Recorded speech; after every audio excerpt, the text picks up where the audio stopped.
Bueno, pues buenas tardes a todas, a todos. Son las 6:02, pero vamos a ir empezando esta segunda sesión del coloquio La República de las Mujeres. Tengo que comentar antes de empezar la sesión un pequeño cambio en la programación que hemos tenido. Por motivos de salud tengo que disculpar a la doctora María Dolores Ramos, que no podrá impartir su conferencia, que la iba a realizar por videoconferencia. No la podrá realizar, se ha disculpado esta mañana mismo, y en su lugar tendremos la conferencia de la doctora Luz Sanfeliu, que tenía su intervención mañana a las 6 de la tarde. Por tanto, tendremos ahora la sesión completa con la conferencia de la doctora Luz Sanfeliu, posteriormente la conferencia de la doctora Montserrat Lluch, y mañana haremos la clausura con el secretario de Estado de Memoria Democrática y la conferencia final de la doctora Teresa Ortega. Paso, por tanto, vamos a empezar la sesión. Una última reflexión o comentario. Hay, para las personas que son alumnos de grado o de máster, hay hoja de firmas que podemos, al final de la sesión la pasaremos. Están aquí en primera fila y al final la pasaremos. Bien, pues quiero dar las gracias, por tanto, a Luz Sanfeliu, compañera y amiga de muchísimos años, de muchas luchas compartidas, académicas y no académicas, por este cambio. Ha sido un poco sobre la marcha, pero era lo más adecuado, y paso a presentarla y darle la palabra. La profesora Luz Sanfeliu es profesora titular del Departamento de Educación Comparada e Historia de la Educación de la Facultad de Filosofía y Ciencias de la Educación de la Universidad de Valencia, aquí al lado, y es miembro del Institut Universitari d'Estudis de les Dones. En el instituto imparte docencia en el máster de Género y Políticas de Igualdad.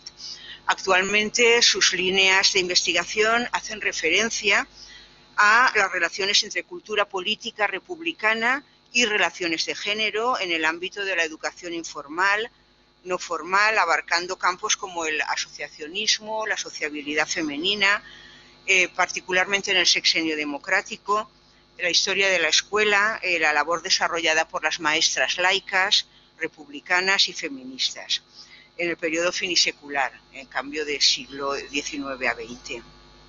Ha publicado distintos artículos, capítulos de libro, ha asistido a congresos nacionales e internacionales abordando estas temáticas, y entre sus trabajos destaca el libro Republicanas, Identidades de Género en el Blasquismo, 1895-1910, resultado de su tesis doctoral que tuve el honor de dirigir hace ya también muchos años, donde analiza esa acción social del republicanismo blasquista valenciano y la emergencia de las primeras organizaciones femeninas y feministas valencianas.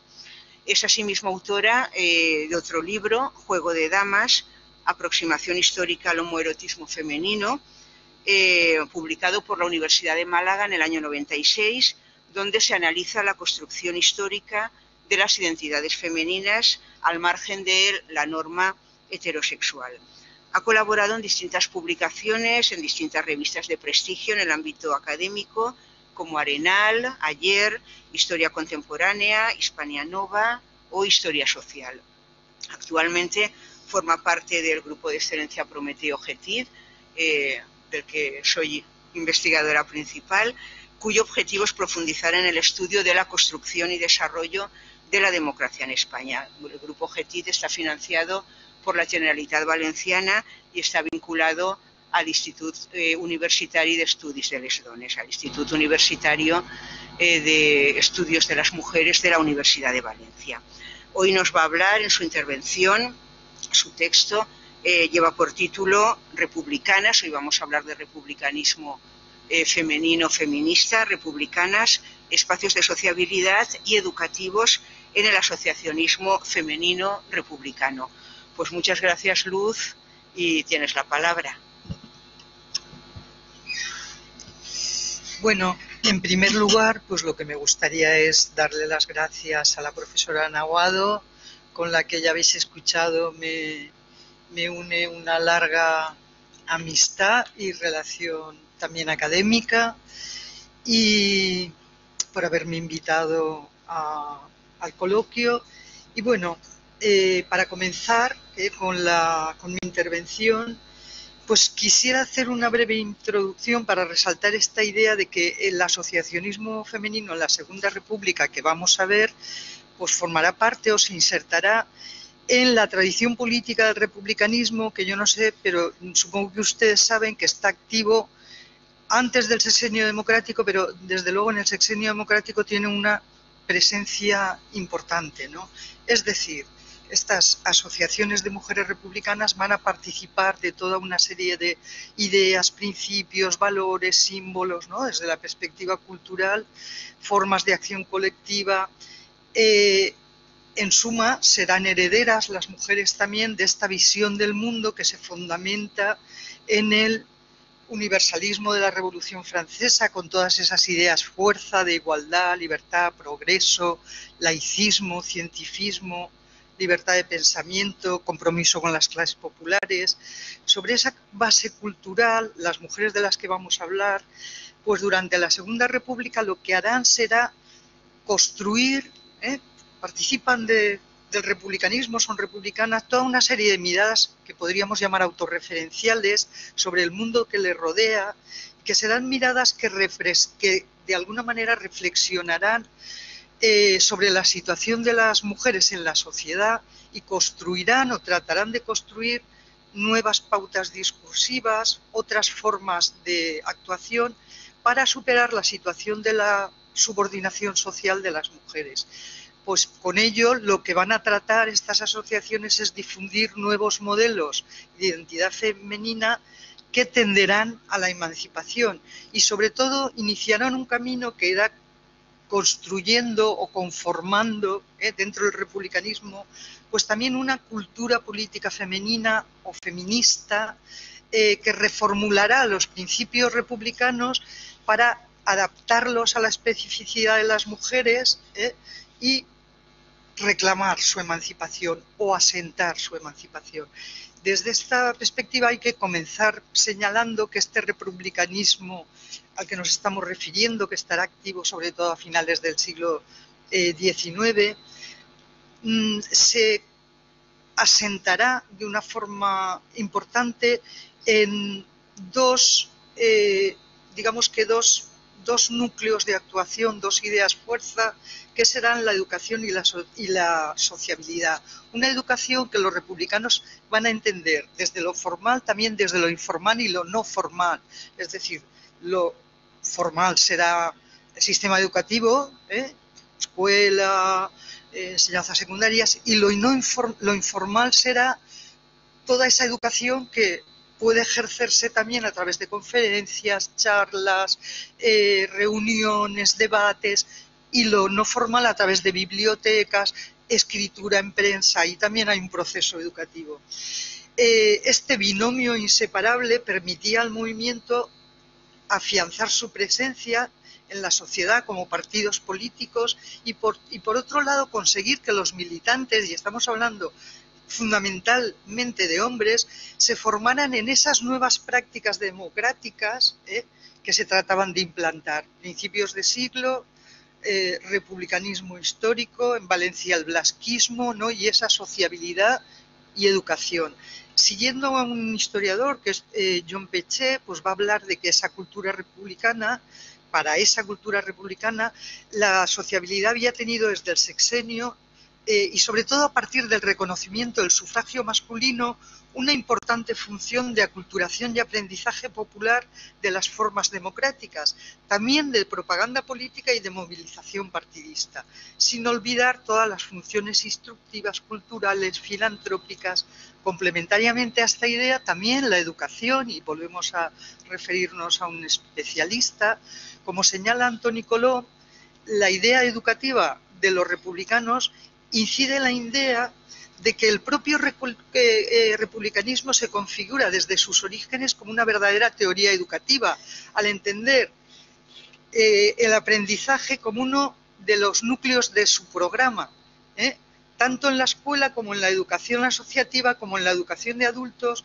La educación para los republicanos hacen un énfasis tremendo, ¿no?, en la educación. Era la verdadera garantía para fomentar la participación social, ¿no?, la gobernanza democrática. Así nos encontramos que a finales del siglo XIX, cuando emerge de nuevo todo este republicanismo, vamos a encontrar toda una serie de grupos, de asociaciones obreras, esperantistas, librepensadoras, casinos populares, obreros, que estaban en la órbita del republicanismo, que formaban un bloque social de progreso, de lo que Maurice Agullon llama la sociabilidad asociativa, asociaciones que tienen una vida, que se reúnen, tienen un centro, tienen una vida cultural, organizan sus propias dinámicas culturales, charlas, etc. En el horizonte tenemos que tener ese 1890, que es cuando los hombres tienen reconocido, también los hombres de clases populares, tienen reconocido el voto y aprenden a participar políticamente a través de todo este asociacionismo, aprenden educativamente, se instruyen en nuevos discursos, en prácticas ciudadanas. En este mismo contexto, ¿qué pasaba con las mujeres? Porque ya os he dicho que en ciudades como Valencia o como Cataluña, con el lerrouxismo, este asociacionismo es tremendo. Hay un tejido asociativo muy interesante, muy dinámico. Pues las mujeres, efectivamente, vinculadas también al republicanismo, tienen muy pequeñas asociaciones, muy minoritarias, que ya se reivindican feministas y que tienen una importancia porque dentro de su heterogeneidad son cualitativamente importantes, arrancan con sus discursos pro educación y otras cosas, pero que no van a tener una impronta, digamos que mayoritaria, no van a tener un peso específico grande. No obstante, con la Segunda República nos vamos a encontrar con un nuevo asociacionismo femenino, ahora sí, ya cualitativamente muy importante, y favorable a una cierta promoción de la igualdad de las mujeres. Unas mujeres que, daros cuenta también, habían ya obtenido el voto. Esto les va a permitir a estas nuevas asociaciones femeninas, feministas, podríamos situarnos ya en el feminismo, les va a permitir cierto apoyo de los partidos republicanos que hasta ese momento desconfiaban de las asociaciones de mujeres republicanas, sobre todo porque ellas eran sufragistas de 1918. En este contexto, con el temor de que las fuerzas conservadoras, como afirma Rebeca Arce, tuvieran ventajas porque esos partidos políticos de las derechas sí que se habían dedicado a encuadrar políticamente y depolitizar a la población femenina, pues habrá un cierto apoyo, como os digo, de los partidos republicanos, conservadoras, que están muy organizadas, ¿no?, en las estructuras de la Iglesia Católica y que, tenían un peso social ya considerable y unas estructuras considerables. Con la llegada de la Segunda República, como vengo diciendo, ese asociacionismo o esa sociabilidad asociativa impulsada por las propias mujeres será muy activa entre 1931 y sobre todo 1933, y también un instrumento muy eficaz para educar políticamente a las mujeres, ¿no?, principalmente mujeres de entornos urbanos, y de fomentar su participación en lo cívico, en frentes muy diversos como la capacitación profesional, la capacitación cultural, la política, el feminismo, el pacifismo, todo esto acotado en lo que Mary Nash va a denominar los rasgos diferenciales tradicionalmente asociados al género. Es decir, que aunque estamos hablando de que las van a formar como ciudadanas de plenos derechos y las van a intentar comprometer con la igualdad, ¿no?, este asociacionismo va a apoyar también esas atribuciones de la feminidad que las hacían aún responsables, pues de los cuidados del hogar, de los cuidados de las criaturas. Ese arquetipo no es un arquetipo que esté superado, está tremendamente presente, como yo creo que conoceríais en la intervención de Ana, ¿no? En suma, este nuevo asociacionismo femenino va a tratar de dotar a las mujeres de esa formación cívica, pero también de una nueva identidad, ¿no? Una nueva identidad colectiva que podemos denominar como de ciudadanas demócratas, es decir, las comprometerán con una identidad, con unos rasgos de compromiso con los valores republicanos, los valores que promovía la Segunda República, caracterizados por un marcado patriotismo constitucional, la defensa del laicismo, la defensa de la libertad de conciencia, el matrimonio civil, el divorcio. En suma, serán defensoras de la República y también, en la mayoría de los casos, de la promoción femenina. Este asociacionismo contará en su seno muchas mujeres pro-emancipación, que serán conscientes de ¿y por qué nosotras no podemos aspirar a unas mayores cuotas de igualdad y trabajar por ello?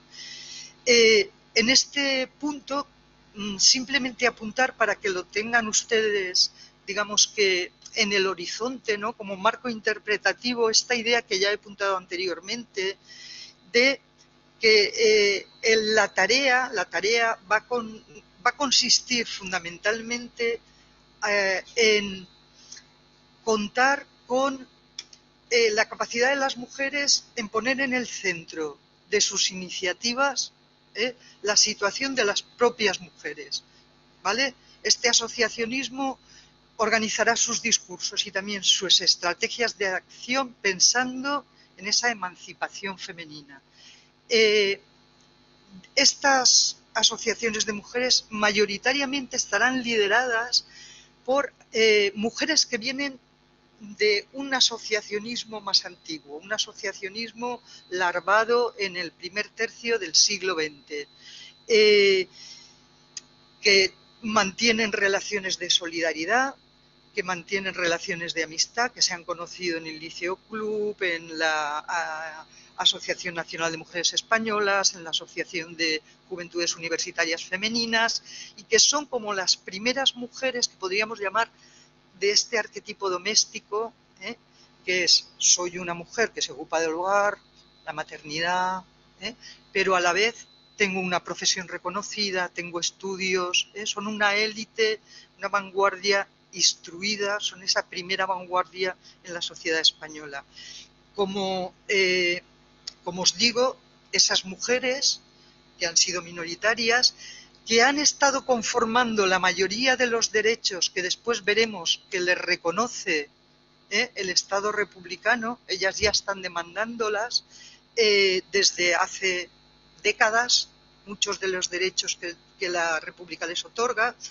Según las palabras de la hispanista Shirley Mangini, van a pasar en este contexto de la República de lo que se llamará la vanguardia al compromiso, de ser élites minoritarias, a decir, aquí estamos nosotras para encuadrar masivamente a las mujeres y hacer esta tarea de enseñarles la ciudadanía, enseñarles el civismo, enseñarles la participación, enseñarles las claves de la emancipación. Y como os digo, pasarán de la vanguardia al compromiso. Importante también, igual que os he dicho, estas visiones del mundo autorreferenciales, esa capacidad de reflexión. Esto es importante desde las perspectivas culturales, ¿no? Para darse cuenta que el feminismo construye también, ¿no? Toda una serie, una cultura política específica.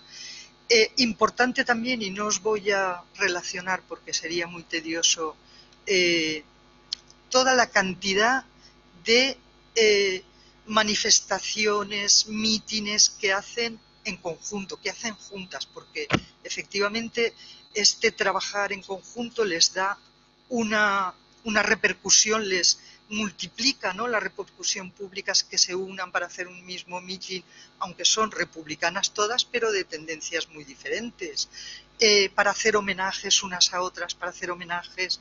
Y como os digo, no vamos a explicar muy bien las claves de por qué esto es importante, pero yo creo que muchos de vosotros y vosotras lo comprenderéis desde este constituir una cultura política específica centrada en las singularidades de las propias mujeres. Desde ahí pues voy a empezar, y es posiblemente la parte, yo consideraría que es la parte a lo mejor menos estimulante, con las organizaciones femeninas, feministas de este periodo vinculadas a los partidos políticos republicanos, de las que tenemos muy pocos datos, pero que están ahí. Me parece que es importante, pese a que son organizaciones vinculadas a los partidos políticos femeninas, mantienen esto que estamos diciendo, ¿no?, sus propios discursos, diferentes estrategias de acción centradas en las mujeres. Así, por ejemplo, mujeres federales que van a formar parte del Partido Republicano Federal. Es una asociación formada por mujeres emblemáticas, ¿no?, en la cultura republicana, como Consuelo Álvarez, que es escritora y periodista, conocida como Violeta, Belén Sárraga, que son de una generación anterior, ¿no?, que por esas, Belén Sárraga, por ejemplo, en esas fechas formaba parte de la mesa directiva del Partido Federal. ¿Qué van a hacer estas mujeres federales? Pues algo también muy cercano al republicanismo, ¿no?, que son una serie de meriendas democráticas en un café que se llama Recoletos, y entonces esas charlas en el café de Recoletos eran públicas y, cito literal, asistía numerosa concurrencia. En algunos casos los conferenciantes eran diputados o gente importante del partido, en otros casos contaban con mujeres relevantes como Marta Donato, la propia Belén Sárraga, Dolores Ecaña, Asunción García Hernández, y debatían sobre temas de actualidad, pero siempre con esa impronta de ¿y qué pasa con las mujeres?, ¿no? De estas meriendas federales, el diario Ahora pues nos va a decir que sus características eran la brevedad y la amenidad, con lo cual cuando han pasado más de 20 oradores de ambos sexos por estas meriendas, hubieron de trasladar las meriendas desde el café de Recoletos a un local 5 veces mayor. También destaca que por esas meriendas se pasaba la gente importante del partido y también mucha gente republicana para escuchar hablar en esas meriendas con un espíritu, y cito porque es literal, femenino, de estas mujeres que trabajan por el bien de la República, por el bien de su partido, aunque mantienen a sí mismo ese tono continuamente reivindicativo respecto a la conquista de las autonomías femeninas. Otra organización también interesante, potente, y de la que tenemos pocos datos, porque yo os estoy hablando de mujeres federales y tenemos pero posiblemente esto sea la punta del iceberg. Las agrupaciones femeninas republicanas están vinculadas al Partido Republicano Radical, que en Madrid cuentan con una débil organización. ¿Por qué? Porque estas mujeres cercanas al Partido Radical tienen a la Asociación de Unión Republicana Femenina de Clara Campoamor, que Clara Campoamor, como ustedes saben, es del partido, que es una organización de mujeres autónomas, no está vinculada al partido, que les hace la competencia de algún modo. Pese a ello, van a tener en otras provincias de España una importancia significativa. Tenemos constancia de que existen en Barcelona 52 grupos, liderados uno de ellos por Enriqueta Gallimat, que también es una persona muy conocida en el contexto del que estamos hablando. En Castellón, en Reus, en Alcoy, en Alcalá de Xivert. Y también me llama la atención esta idea que ya he apuntado anteriormente, de que para montar estas asociaciones, en principio la de Reus, Alcoy y Alcalá de Xivert, cuentan con la ayuda de Concha Peña Pastor, que en realidad Concha Peña Pastor es de Acción Republicana, del Partido Radical. Esta idea de que saben que tienen que trabajar en red para multiplicar su incidencia social. en estas asociaciones de las agrupaciones femeninas republicanas se mantiene también esa idea que ya os he estado tratando de exponer, ¿no? Que tienen un programa reivindicativo autónomo, es decir, ellas en sus asambleas les vemos que abordan temas como el de la mujer en la vida del Estado, las instituciones y los sistemas de la educación femenina, toda una serie de medidas que van desde las demandas de derechos políticos a propuestas de formación de cooperativas de mujeres, reclamaciones de educación según los principios de la escuela única, hasta demandas a partir de sus propias reflexiones asamblearias de empleos adecuados que reconozcan el ocio de las mujeres trabajadoras. En Valencia estas mismas agrupaciones femeninas republicanas serán muy visibles, que es un tema al que yo sí que me he acercado más, estarán vinculadas también al Partido Unión Republicana Autonomista, que irá en coalición con el Partido Radical, que son el Partido Blasquista Valenciana. Vamos a tener más de 40 agrupaciones integradas en todos los barrios de la ciudad. En todos los barrios habrá estas asociaciones que llevarán los nombres de las novelas blasquistas, La Barraca, Entre Naranjo, Flor de Mayo. ¿Qué van a hacer estas asociaciones femeninas republicanas? Pues en principio oponerse al Grupo de Acción Cívica de la Mujer, que es una organización femenina en Valencia, vinculada a la derecha regional valenciana, que actúa como acicate, ¿no? ¿Qué sabemos de estas asociaciones? Pues que mantienen una cierta independencia del partido, sobre todo a partir de 1933, que funcionan con sus propias juntas directivas, montan sus propios actos y dependen exclusivamente de las asociadas. ¿Qué hacen? Pues programar conferencias, programar actos culturales, conferencias políticas, habitualmente radicadas en temas que hacen referencia a la emancipación de la mujer, su capacidad para votar, posteriormente el divorcio. A nivel discursivo, ¿qué defienden? Pues estas republicanas, concretamente las valencianas, que es desde las que tengo yo más información, van a defender esa ciudadanía de derechos sociales para las mujeres, pero sin abandonar los roles domésticos y comprometiéndose también a que las mujeres republicanas tienen una especial labor como defensoras de la propia república, ¿no? Esa idea que yo creo que Ana comentó el otro día, ¿no?, de María Lejárraga, de ser un poco tutoras o madres de la propia república. De igual modo, otro grupo, otra asociación, la sección femenina del Partido Radical Republicano Liberal Democrático, va a constituirse por Dolores Meras de Posada, porque pues se dan cuenta de la importancia de capacitar a las mujeres para defender la República y también para impulsar. Son organizaciones de mujeres que sin duda, innegablemente, lo que tratan es de atraer a las mujeres a las filas de su partido. Pero esto no obsta para que mantengan esos discursos, ¿no?, propios, autónomos.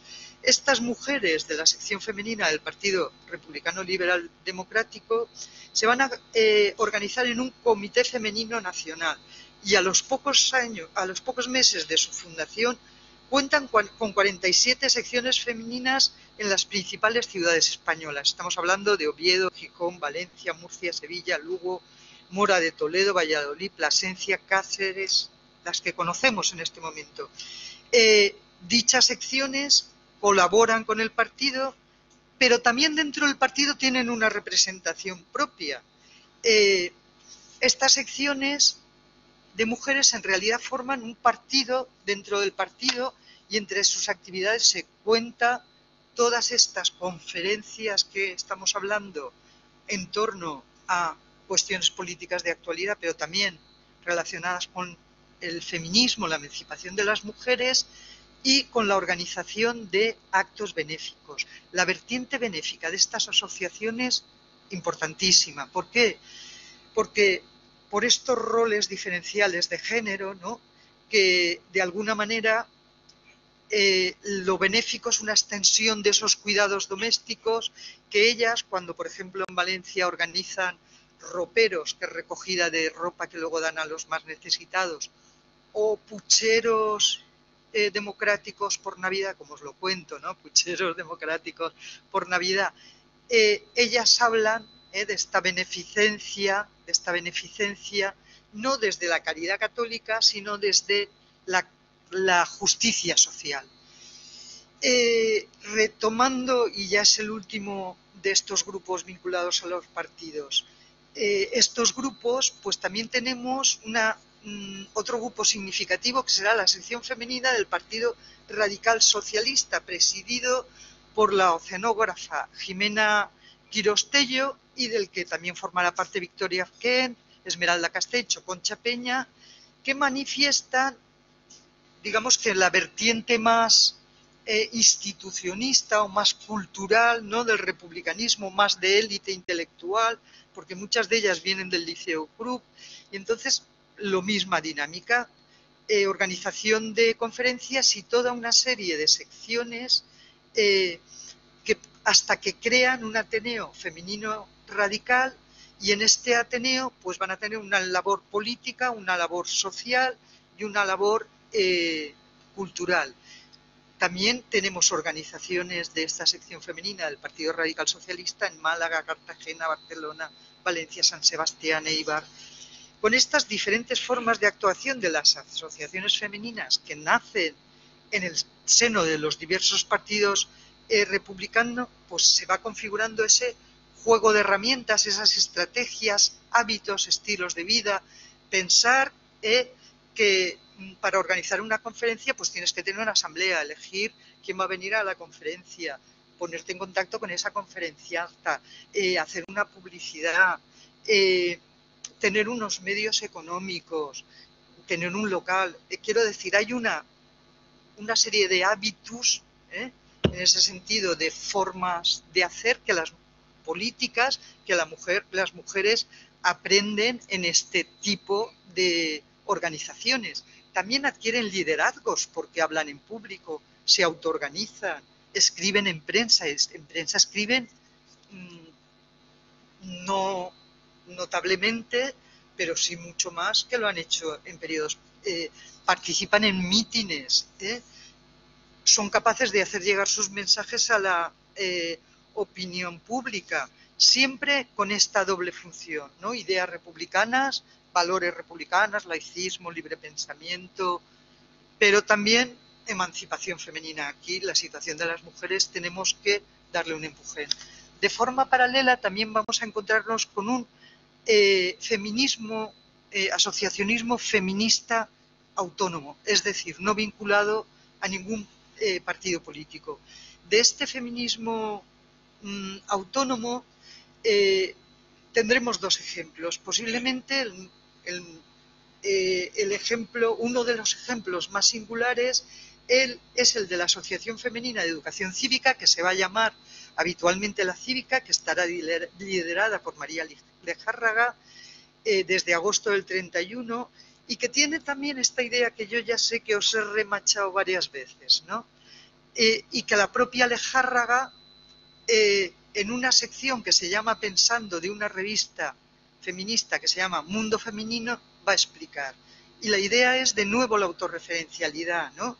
La necesidad de construir una visión del mundo, que ella dice, para que las mujeres construyan y afiancen su particular sentido de la realidad en este nuevo mundo que se está construyendo. Para llegar a cabo estos propósitos, la Cívica se va a dirigir a las mujeres jóvenes, mujeres empleadas y proletarias, y esta va a ser una característica.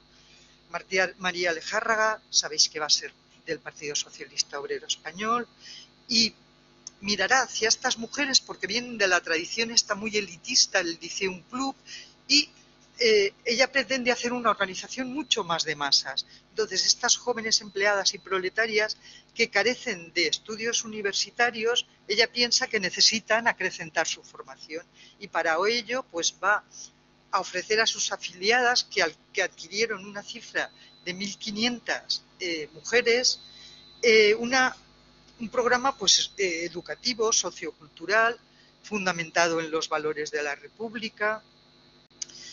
para una de las socias, que va a ser Concepción del Pilar y Monje,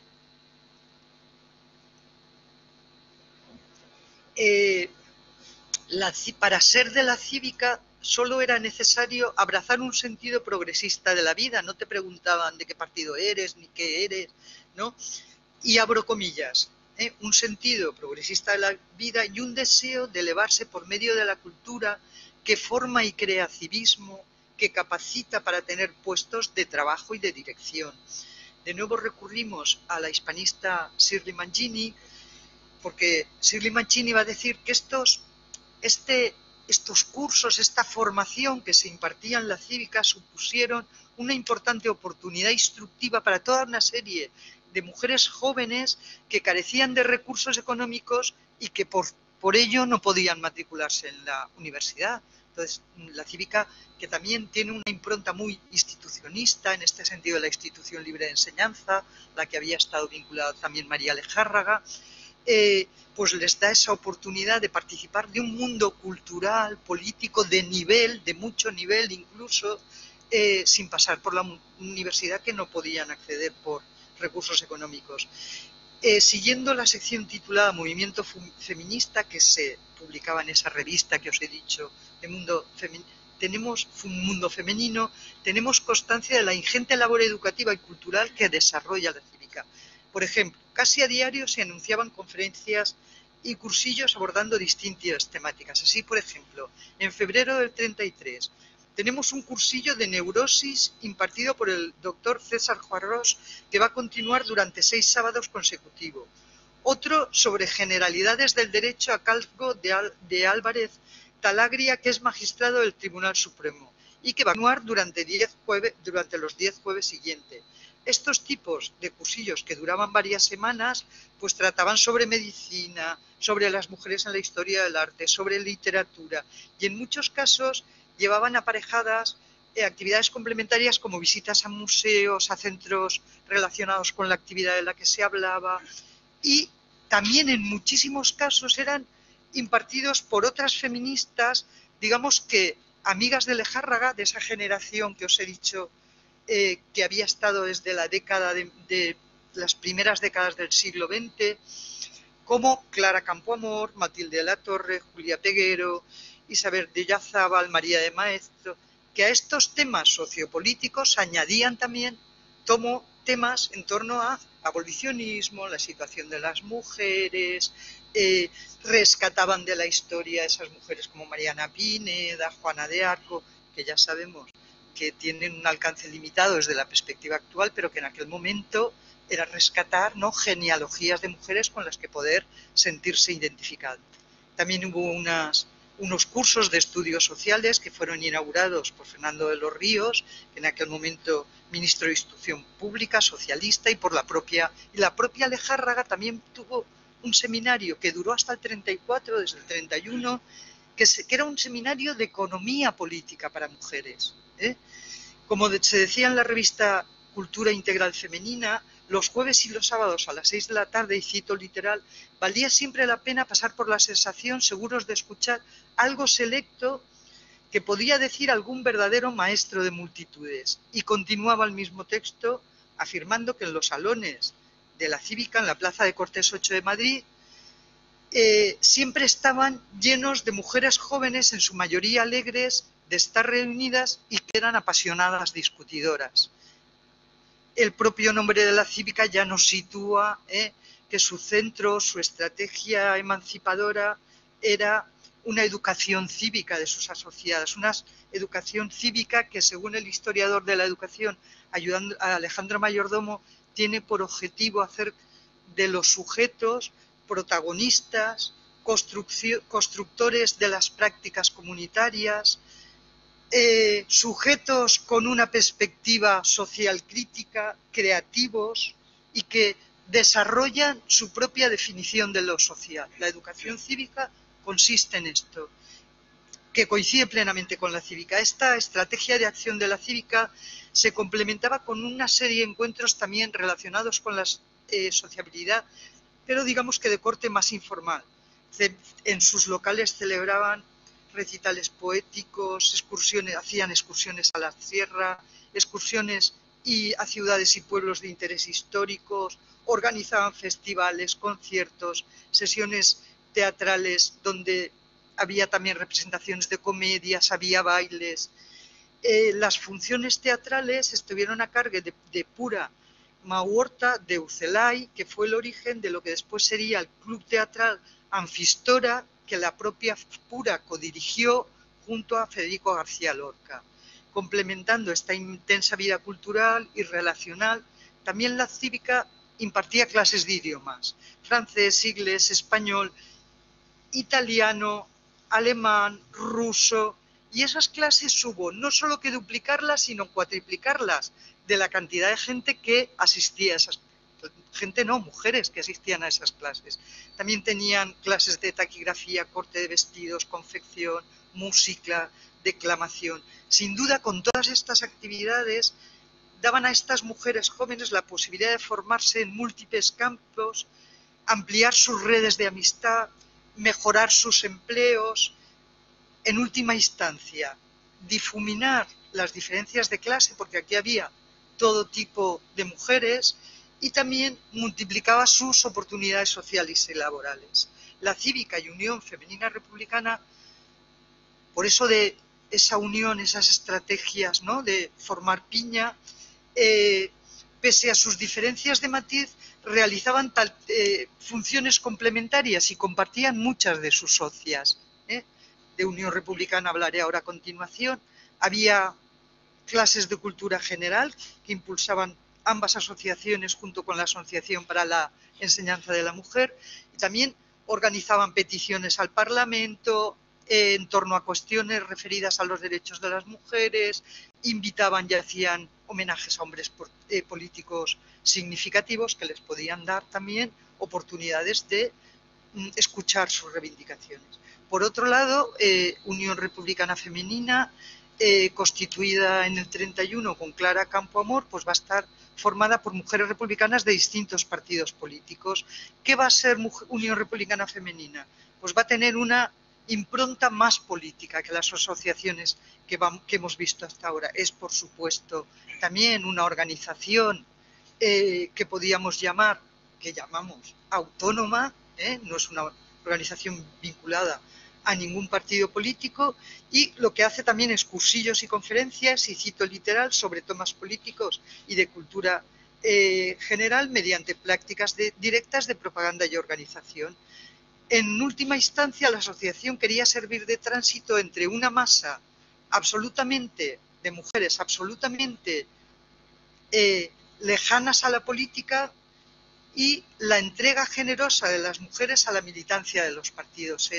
Las mujeres no saben nada de política, no saben nada de civismo, formar parte de la asociación Unión Femenina Republicana y después ir a los partidos políticos a militar. La idea es esa. Desde esta lógica, la propia Clara Campoamor pues va a impartir cursillos de formación propagandista. ¿Qué serán los cursillos de formación propagandista que impartirá Clara Campoamor?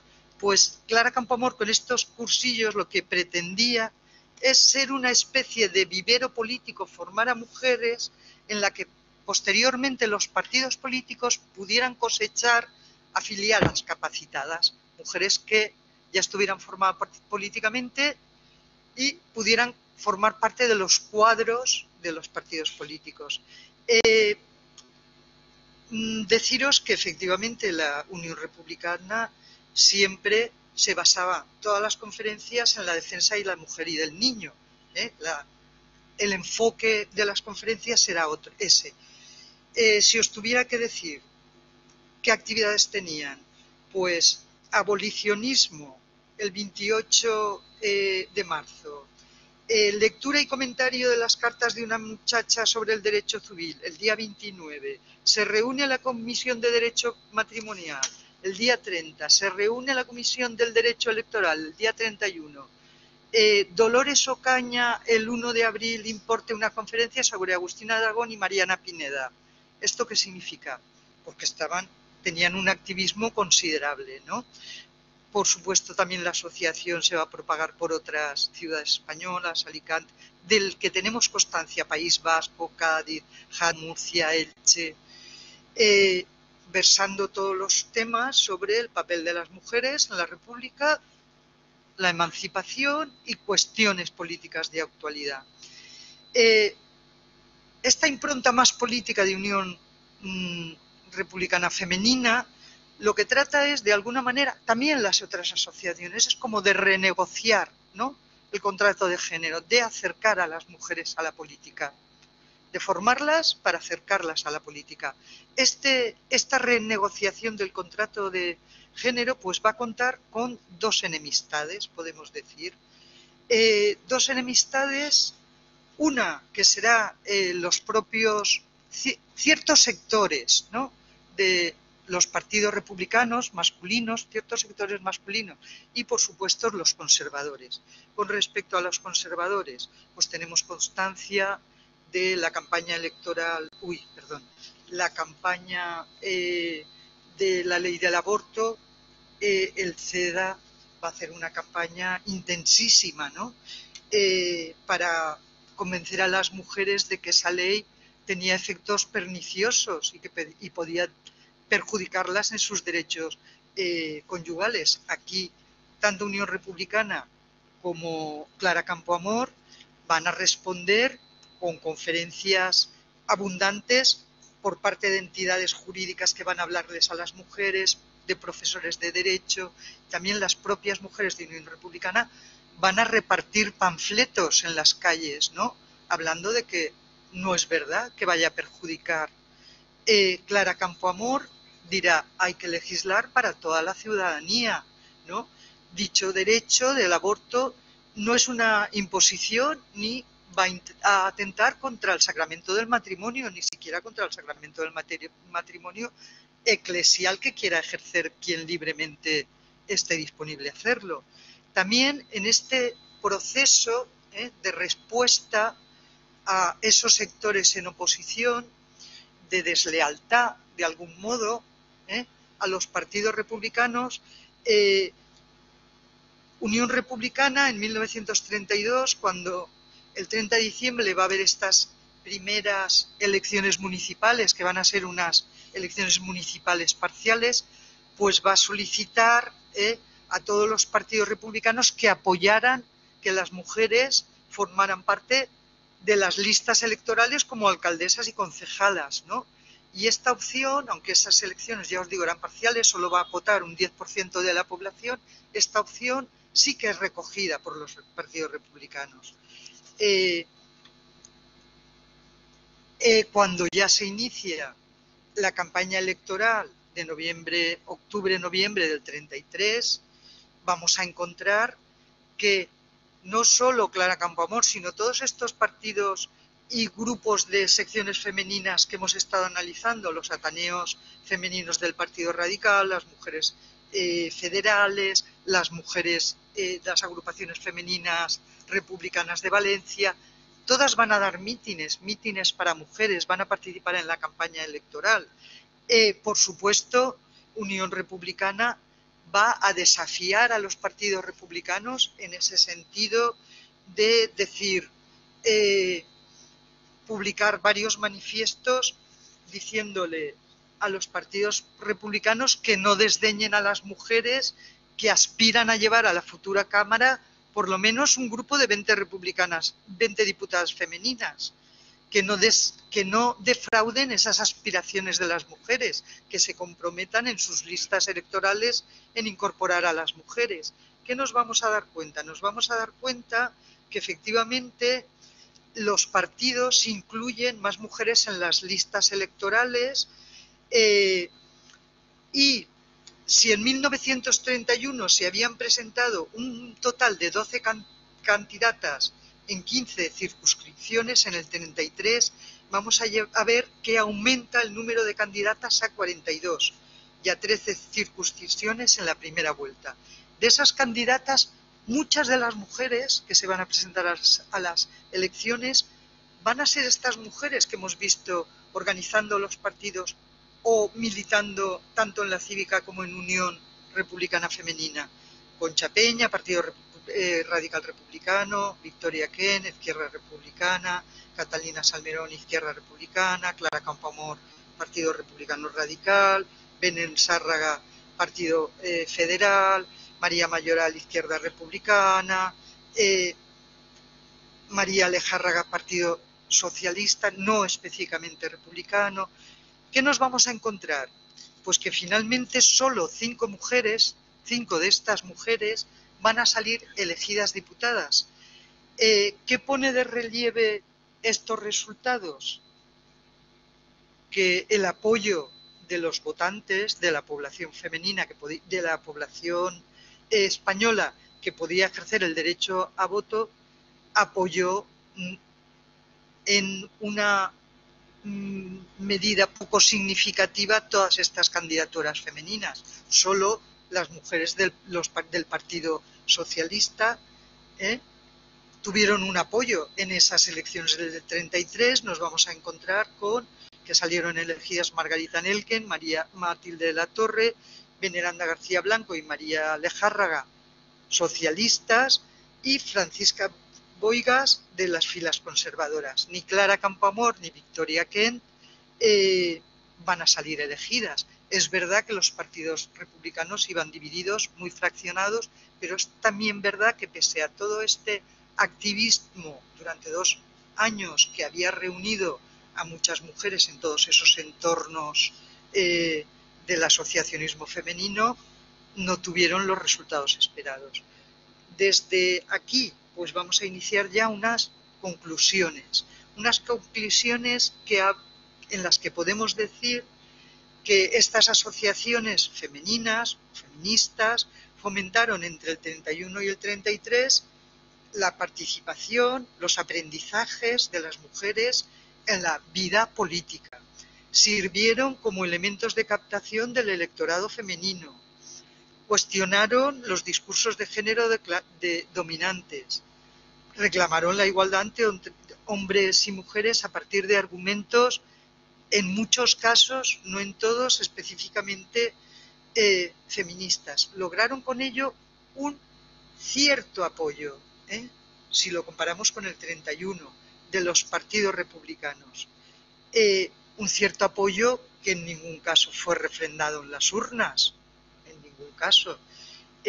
Como os he dicho, la propia Clara Campoamor, en su libro El voto femenino yo, hablará de que a la cita electoral los partidos republicanos iban divididos, fragmentados, enfrentados, pero la constatación es que las mujeres no les van a votar. Con ello, la sociabilidad femenina manifestaba sus limitaciones en una sociedad en donde el tipo doméstico, las atribuciones maternales, que las mismas asociaciones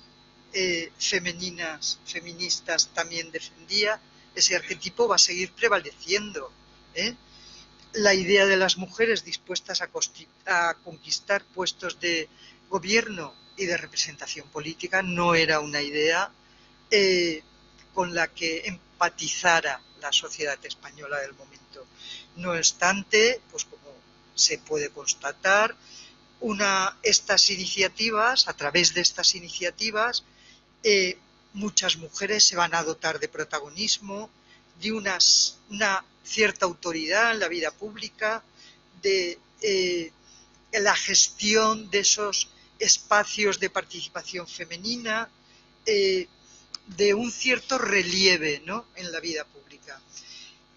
Tras las críticas que van a recibir las mujeres tras las elecciones del 33, porque ya os acordáis de que se acusó al voto femenino, ¿no?, de esta pérdida electoral, tras las críticas y las batallas campales abiertas, tras estos resultados electorales, donde ellas vuelven a escribir y vuelven a defenderse diciendo, es que aunque voten a la derecha, las mujeres tienen que votar, es un derecho ciudadano. Pues estas asociaciones femeninas, y con esto acabo, se van a reorientar preferentemente, sobre todo a partir del 34, ¿no?, y de la Revolución de Octubre, hacia estructuras organizativas caracterizadas por la progresiva hegemonía, pues, de las culturas políticas más de izquierdas, más obreristas, y por estrategias más vinculadas al movimiento antifascista internacional y a otros perfiles ideológicos. Bueno, pues hasta aquí mi intervención. Si queréis, me apropiáis.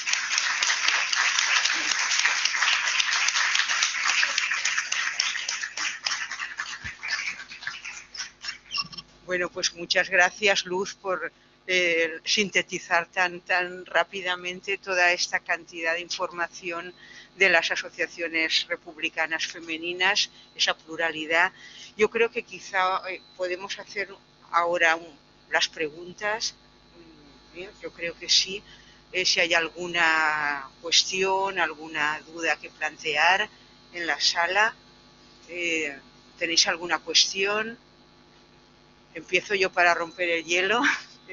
Si no, yo estaba, mientras hablaba Luz, estaba pensando dos cuestiones.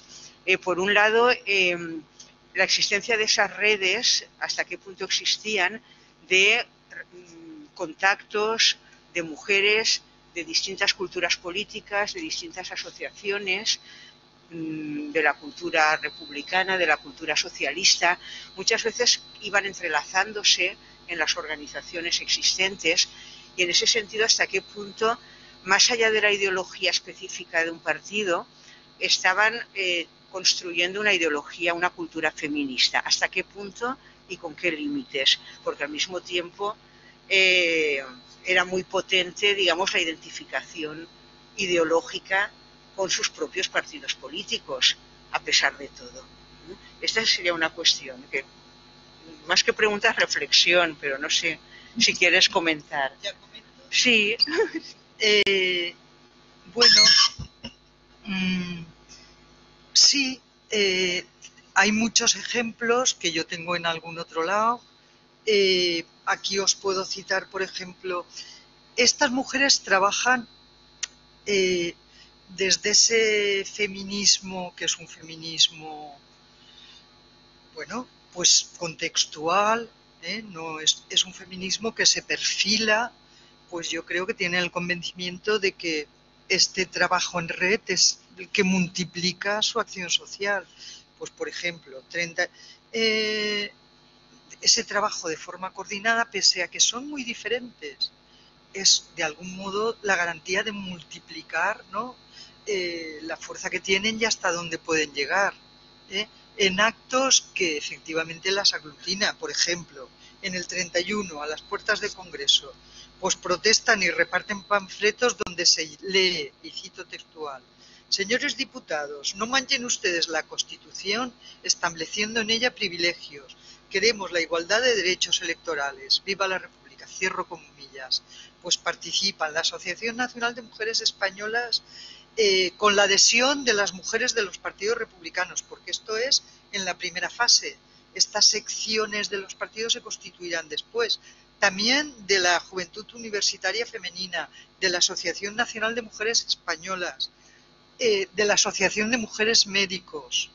En el primer aniversario de la República, pues vemos también cómo vuelven a hacer un gran mitin donde están todas juntas.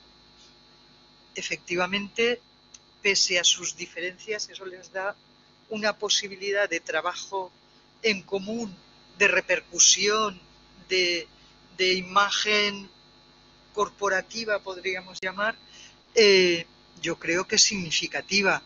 El participar en unas charlas, las otras contaban con las que tenían en ese contexto, tampoco eran tantísimas, ¿no? Entonces, estas redes son pues lo que comentaba antes, ¿no?, desde este punto de poner, ¿no?, en perspectiva cómo se constituyen, ¿no?, los movimientos sociales. Pues los movimientos sociales se constituyen unificando, en cierto modo, pese a sus diferencias, unificando discursos y teniendo estrategias comunes, ¿no?, en coaliciones sociales, ¿no?, que les dan todas esas posibilidades de recursos en líneas generales. Y efectivamente después, si tú ves la cívica tiene su propia impronta, muy diferente a Unión Republicana, las mujeres federales su propia impronta, las agrupaciones femeninas, cada asociación tiene sus propios matices, pero cuando se necesitan, también muy interesante, que tampoco podíamos hablar aquí de esto, es toda la cantidad de homenajes que se hacen unas a otras, ¿no? En ese sentido de crear genealogías femeninas, ¿no? Homenaje a Mariana Pineda. Pues Mariana Pineda se supone que es una mujer liberal que inaugura, ¿no?, esa tradición de mujeres protagonistas. Concepción Arenal, desde estos recursos discursivos, porque son recursos discursivos, cogen una serie de mujeres que tampoco es que se han caracterizado en absoluto por un feminismo de ningún tipo, que Mariana Pineda, por supuesto, y Concepción Arenal tampoco, ¿no? Lo único que defienden, y las homenajean a Clara Campoamor, montones de homenajes. En Valencia, a dos mujeres significativas del periodo anterior, que son dos respetables, venerables republicanas viejecitas del todo, pues también unos homenajes por todo lo alto, en esa sensación queriendo o poniendo como estrategia discursiva, también mediática, ese punto de tenemos una tradición específica de mujeres, una genealogía específicamente de mujeres que ya han luchado por sus derechos, a las que tenemos que honrar, ¿no?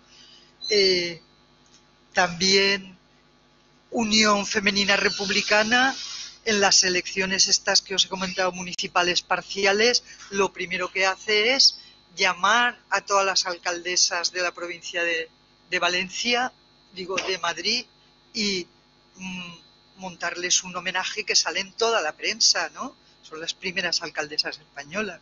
Pues esas ideas que a mí me parece que están en la base de la creación de cualquier movimiento social, ¿no? Podríamos estar hablando del obrero, del ecologismo, podríamos estar, pero que tiene esos rasgos.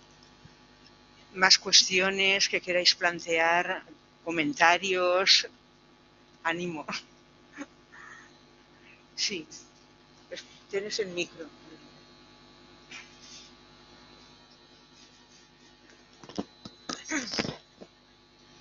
Buenas tardes. Bueno, primero quería agradecerle la conferencia porque ha sido, la verdad, que muy interesante. Mi pregunta va un poco en relación con la que ha hecho la profesora Aguado, pero conectando con las organizaciones de mujeres católicas y mujeres de derechas, todo ese huir que hay de esas asociaciones pues a finales de los años 20 y sobre todo al principio de la República, quería preguntarle si tienen algún tipo de relación. Me imagino no relación directa de aprender unas de otras, sino quizás si aprenden de ese movimiento católico, de la Acción Católica o de otras asociaciones, o no las tienen como ningún tipo de referente. Las organizaciones feministas republicanas en 1918 constituyen con mujeres liberales moderadas, que algunas son católicas, pero no son católicas fanáticas, constituyen el Consejo Supremo Feminista para reclamar el voto, pero son liberales, moderadas y no fanáticas. Y tienen ya muchas discusiones para poder encontrarse con estas mujeres. Y la idea que hay detrás es, desde luego, en los partidos republicanos los hombres no están a favor del voto de ninguna manera. Ya te digo, estamos en 1918. Y la forma de ampliar las redes del feminismo republicano es con estas mujeres, que es verdad que también tienen un compromiso feminista importantísimo, ¿no? Y es verdad que también están por reclamar el voto. En los años de la República son unos enfrentamientos abiertos muy potentes por la escuela laica, por cuestiones como el divorcio, el matrimonio, pero de estar en la calle los católicos y también estos sectores, y bueno, las mujeres, son unos de los grupos que actúan actúan, ¿no?, en todas estas cuestiones. Por supuesto, eso a las mujeres republicanas y a las mujeres católicas les da determinadas oportunidades, porque los partidos políticos dicen, sí, organicemos a las mujeres porque tenemos los enemigos o las enemigas ya están organizadas y son muchas, ¿no? Pero desde luego vínculos ninguno, también porque parten de sitios absolutamente diferentes y los encuentros son muy enconados. En uno de los actos de Clara Campoamor incluso tiene una bomba, está haciendo un acto a favor del divorcio y tienen, bueno, está ya un petardo que en realidad luego no es nada, pero que nos da un poco la dimensión de que las cosas en aquel contexto eran ya, los enfrentamientos eran potentes. Más cuestiones, alguna cuestión más, comentaris, sí.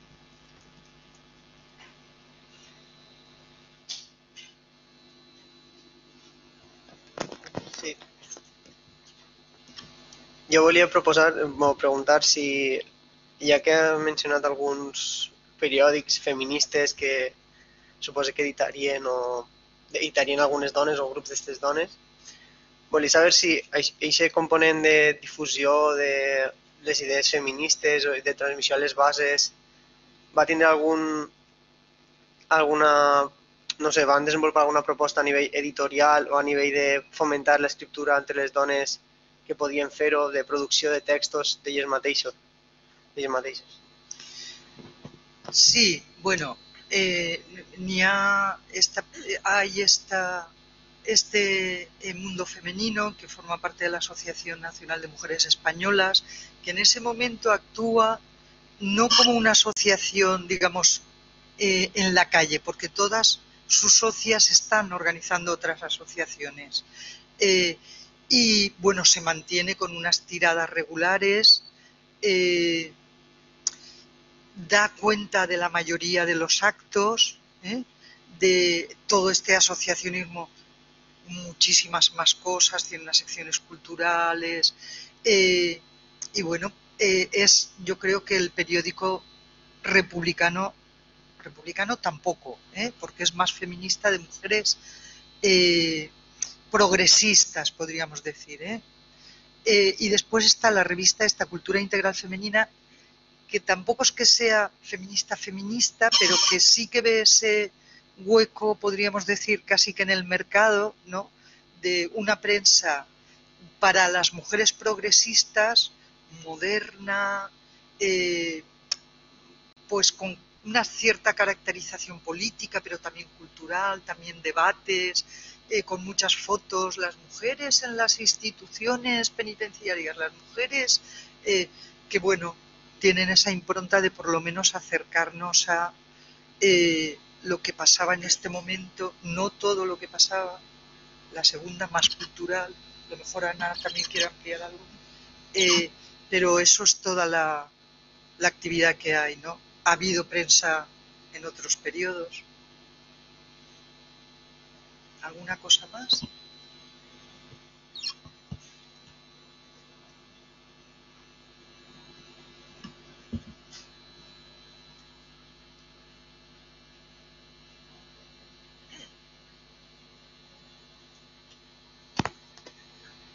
Jo volia preguntar si la qüestió del sufragi femení era una qüestió exclusiva de les associacions de dones d'esquerra o progressistes, diguem, o si des de les associacions conservadores també hi havia reclames o demandes sobre el sufragi femení.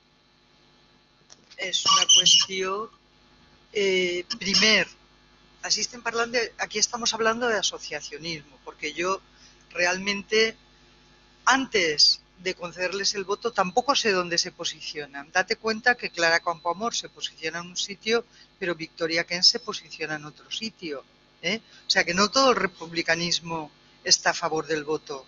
Y tampoco sé yo decirte si todo porque tanto Clara Campoamor como Victoria Kent son manifiestamente feministas, Tampoco todo ese asociacionismo ni todas las líderes tengo yo constancia de que fueran a favor del voto. ¿Me explico? Lo que sí que tenemos claro es que en las votaciones para la obtención del voto el voto se gana por el Partido Socialista, no por los partidos republicanos y por la derecha conservadora, porque efectivamente la derecha conservadora, como mañana veréis, supongo con Teresa Ortega, sí que se ha ocupado de encuadrar a las mujeres en esa acción católica potente, a través de las parroquias, y entonces pues sí que son partidarios del voto, porque tienen la idea de que con el voto de las mujeres van a tener posibilidades de llegar al poder. ¿Alguna cuestión más? ¿No? Vale, pues si no hay más cuestiones para la intervención de la conferencia de la doctora Luz Sanfeliu, le damos las gracias y pasamos casi de forma continua, sin descanso, para ajustarnos al horario, si les parece, a la intervención de la doctora Montserrat Lluch, que acaba de llegar y está aquí con nosotros. Montserrat, cuando quieras, con Buigues.